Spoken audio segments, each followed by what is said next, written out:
Hi friends, எல்லாம் நல்லா இருப்பீங்கன்னு நினைக்கிறேன். இன்றைக்கி நம்ம என்ன பார்க்க போகிறோம் அப்படின்னா, இன்றைக்கி வந்து சண்டே தான். சண்டே இன்றைக்கி என்னோடய வீட்டு வேலைகள்லாம் எப்படி போகுது அப்படின்றத வந்து ஒரு சின்ன வீடியோவாக கொடுத்துருக்கேன். இன்றைக்கி காலையிலே வந்து பார்த்திங்க அப்படின்னா பசங்களை கூப்பிட்டுட்டு கொஞ்சம் காய் கடையில் போய் காயெல்லாம் வாங்கிட்டு வந்து எடுத்து வச்சுக்கலாம் அப்படின்ட்டு வந்து எல்லாம் எடுத்து வச்சிட்ருக்கேன். சண்டே அன்றைக்கி கொஞ்சம் லாஸ்ட் டே அப்படின்றனால அந்த வீக்குக்கு என்னென்ன தேவையோ அது எல்லாமே நான் வாங்கி வச்சுக்குவேன். அது மாதிரி தான் இன்றைக்கி போய் பசங்களையும் கூப்பிட்டு போய் பசங்க 2 பேரும் அப்படியே ஜாலியாக போயிட்டு கடைக்கெல்லாம் போயிட்டு வேணுன்ற ஜாமானை வாங்கி எடுத்து வச்சு ஃப்ரிட்ஜில் வந்து ஸ்டோர் பண்ணிக்கலாம் அப்படின்ற வேலையை வந்து நான் பார்த்துட்ருக்கேன். சண்டே அன்னைக்கு கொஞ்சம் ஃப்ரீயாக இருக்கலாம் அப்படின்னா கண்டிப்பாக முடியாது. சண்டே அப்படின்னாலே லீவு அப்படின்னு தான் எல்லாருமே சொல்லுவாங்க. ஆனால் லேடிஸ்க்கு வந்து கண்டிப்பாக அந்த மாதிரி வந்து இருக்காது. சண்டே அன்னைக்கு தான் வேலை ஜாஸ்தியாக இருக்கும். எனி டைம் வேலை இருந்துகிட்டே இருக்கும். கொஞ்சம் நேரம் கூட நம்மளால் வந்து ஃப்ரீயாக இருக்க முடியாது.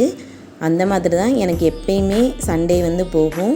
இப்போ பார்த்திங்க அப்படின்னா கொஞ்சம் இல்லாத ஜாமானும் மளிகை ஜாமானும் கொஞ்சம் கடையில் வாங்கிட்டு வந்திருந்தேன். அது எல்லாமே எடுத்து அந்தந்த இடத்துல அரேஞ்ச் பண்ணி வச்சுட்டு நம்ம சமையல் வேலையை வந்து நான் வந்து ஸ்டார்ட் பண்ணிட்டேன். சண்டே அப்படின்னாலே ஏதாவது நான்வெஜ் எடுத்தால் தான் அன்னைக்கு சண்டே மாதிரியே இருக்கும், இல்லைன்னா அது ஒரு மாதிரியாக இருக்கும். அதனால் எப்பயுமே பசங்களுக்குமே பார்த்திங்க அப்படின்னா சண்டே ஆயிடுச்சு அப்படின்னா ஏதாவது ஒன்று சாப்பிடணும் அப்படின்னு ரொம்ப ஆசைப்படுவாங்க. அந்த வெஜ்ஜு சமைச்சா அவங்களுக்கு பிடிக்காது. அவங்களுக்கு ஏதோ ஒன்று மட்டன், சிக்கன், ஃபிஷ்ஷு இந்த மாதிரி ஏதோ ஒன்று எடுத்து ரெடி பண்ணால் ரொம்பவே விரும்பி சாப்பிடுவாங்க. நான் வேலையை வந்து ஸ்டார்ட் பண்ணுறதுக்கு முன்னாடி எல்லாத்தையுமே வந்து ரெடி பண்ணி வச்சுக்குவேன். மீனெல்லாம் பார்த்திங்க அப்படின்னா நல்லா கழுவி எடுத்து வச்சிட்டேன். அது மாதிரி அரிசி வந்து ஊற வச்சுருவேன். அரை மணி நேரத்துக்கு முன்னாடியே தண்ணியில் போட்டுருவேன். அது மாதிரி குழம்புக்கு தேவையான புளியுமே நல்லா ஊற வச்சுருவேன். புளியெல்லாம் நல்லா ஊறுனா தான் நம்ம கரைக்கும் போது நல்லாயிருக்கும். கரைக்கிறதுக்கு நல்லா கொஞ்சம் திக்காக வரும். அதுக்கப்புறம் பார்த்திங்க அப்படின்னா மீன் குழம்புக்கு வந்து வெங்காயம், தக்காளி வந்து நான் வதக்கி வந்து அதை பேஸ்ட் மாதிரி அரைச்சி குழம்புல வந்து சேர்ப்பேன். அது கொஞ்சம் டேஸ்ட்டாக இருக்கும். அப்புறம் தாளிப்புக்கு பார்த்திங்க அப்படின்னா சின்ன வெங்காயமும் பூண்டும் கட் பண்ணி வச்சுருக்கேன். பூண்டை வந்து அரைக்காமல் இந்த மாதிரி கொஞ்சம் கட் பண்ணி போட்டோம் அப்படின்னா குழம்புல வந்து கொஞ்சம் வாசமாக இருக்கும். மீன் குழம்புக்கு நம்ம வந்து எப்பயுமே அடுப்பை ஸ்டவ்வை ஆன் பண்ணுறதுக்கு முன்னாடி எல்லாமே இந்த மாதிரி ரெடி பண்ணி வச்சுட்டு நம்ம ஸ்டவ்வை ஆன் பண்ணோம் அப்படின்னா வேலை வந்து கொஞ்சம் சீக்கிரம் பார்க்குற மாதிரி இருக்கும். அப்படி இல்லைன்னா நம்ம ஒன்றனையாக கட் பண்ணி அதை அரைக்கணும், செய்யணும், எல்லாமே நம்ம மொத்தமாக ரெடி பண்ணி வச்சுட்டு வேலையை பார்க்க ஆரம்பித்தோம் அப்படின்னா ரொம்பவே ஈஸியாக இருக்கும். வேலை பார்க்குறதுக்கு சீக்கிரமாகவும் கொஞ்சம் வேலை முடிஞ்சிடும்.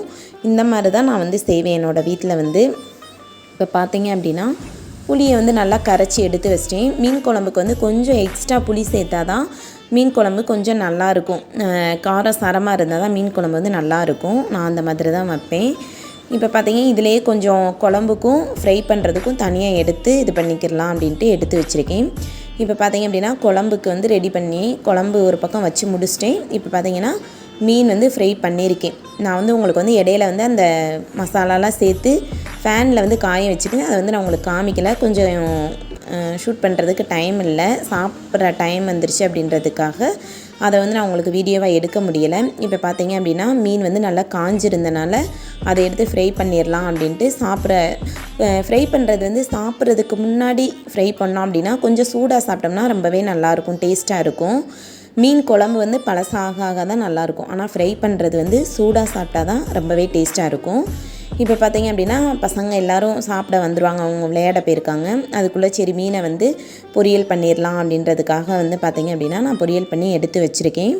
சண்டே அப்படின்னா எல்லோரும் சேர்ந்து பசங்க ஸ்கூல் போயிட்டா ஓகே, தனித்தனியாக சாப்பிடுவோம். ஆனால் லீவ் அன்றைக்கி எல்லோரும் சேர்ந்து உட்காந்து சாப்பிட்டா தான் அந்த சண்டேவே கொஞ்சம் ஹாப்பியாக இருக்கும். நாங்கள் எப்போயுமே அந்த மாதிரி தான், எல்லாம் சேர்ந்து உட்காந்து சாப்பிட்றது எங்களுக்கு ரொம்பவே பிடிக்கும். இப்போ பார்த்திங்கன்னா தெரியும், மீன் குழம்பு வந்து ரொம்பவே டேஸ்ட்டாக நல்லா ரெடி ஆகிருச்சு. சாப்பிட்றதுக்கு நான் எடுத்தும் வச்சுட்டேன். இந்த மாதிரி தான் ஒவ்வொரு சண்டேவும் எங்கள் வீட்டில் வந்து போகும். சண்டே அன்னைக்கு கொஞ்சம் ரெஸ்ட் எடுக்கலாம் அப்படின்னு வந்து லேடிஸ் எல்லாருமே நினைப்போம். ஆனால் அன்னைக்கு தான் பார்த்திங்க அப்படின்னா வேலை அதிகமாக இருக்கும். ஏன்னு கேட்டிங்க அப்படின்னா நான்வெஜ் எல்லாம் எடுத்து சமைக்கிறோம்.